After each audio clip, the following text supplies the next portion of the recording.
Sometimes it's hard being a Resident Evil fan and a figure collector at the same time. The last figure I picked up was this PlayArts Leon from Resident Evil 6, all the way back in 2013. Unless I want to sell my soul as Satan, there aren't a whole lot of options to choose from. I missed the boat on most of the figures I'd really want, specifically the Hot Toys Wesker, which is kind of a holy grail of mine. But now, in comes good old Good Smile Company to give me my Resident Evil fix. Just in time for the 20th anniversary of the series, Good Smile has released a pre-boulder punching Nendoroid of Chris Redfield from the first game in the series. I'm glad they went for the original design for Chris, as I already own a few versions of Chris from Resident Evil 5, and need to spice it up a bit.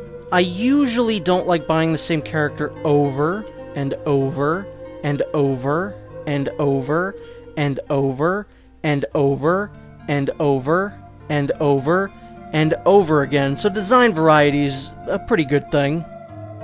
As I said before, he's based on his Resident Evil 1 design. I can't really differentiate the original Resident Evil and the remake, so I'm pretty sure this is both, because both of the designs were pretty much the same. The art style was a little bit different in the remake to make it look a little bit more realistic, but the design is the same. You can see all the little details on his back, like the STARS logo on his upper right arm. He's got his belts, all the pouches and pads and gloves are exactly where they should be, and they look very accurate. This character comes with a unique stand that I haven't seen for any other Nendoroid. This is a 20th anniversary Resident Evil stand. It says Biohazard on it, of course, and it has the famous shot of that zombie, the first zombie from Resident Evil, which is very cool. I really like this stand.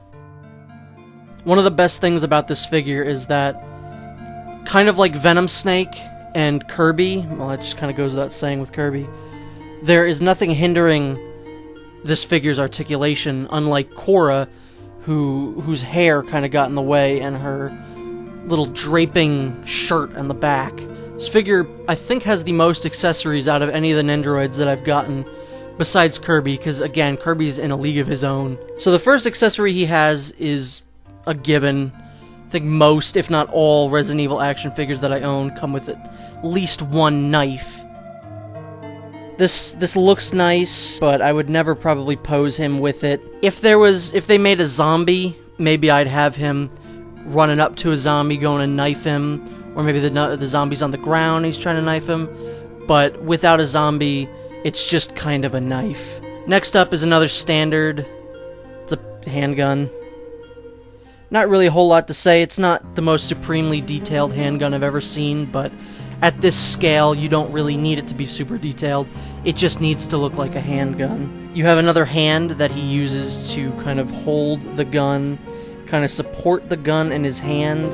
This looks good, but due to how the arms are, it can't reach exactly, so it kind of looks like he's hovering near the gun and not exactly supporting it. Now, the figure does have an alternate face, as with all the other Nendoroids, at least the ones that come with alternate faces. You just have to peel away the character's bangs, remove the faceplate,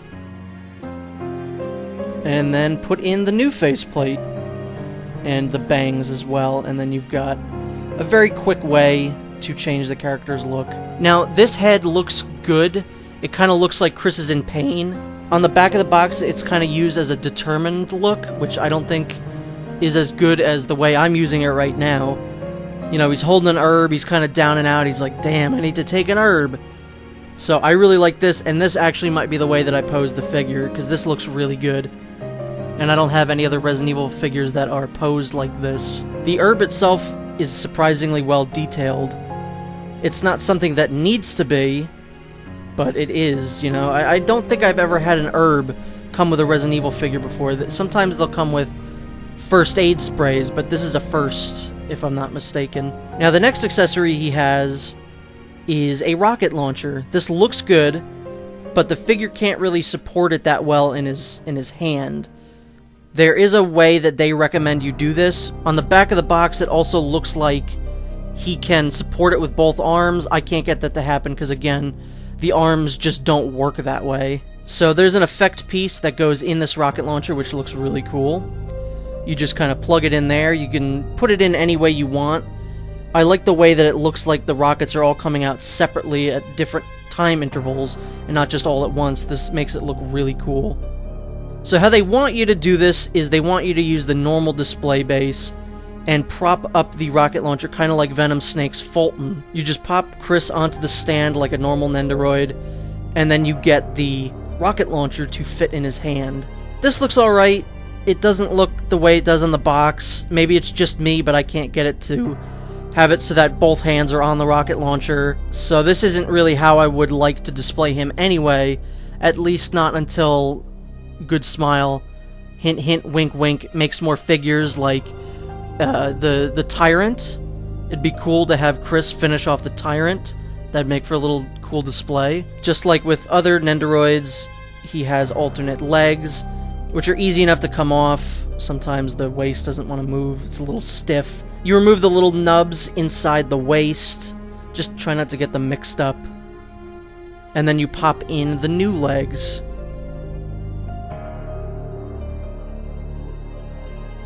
This set of legs is to make it look like Chris is running. This looks pretty good.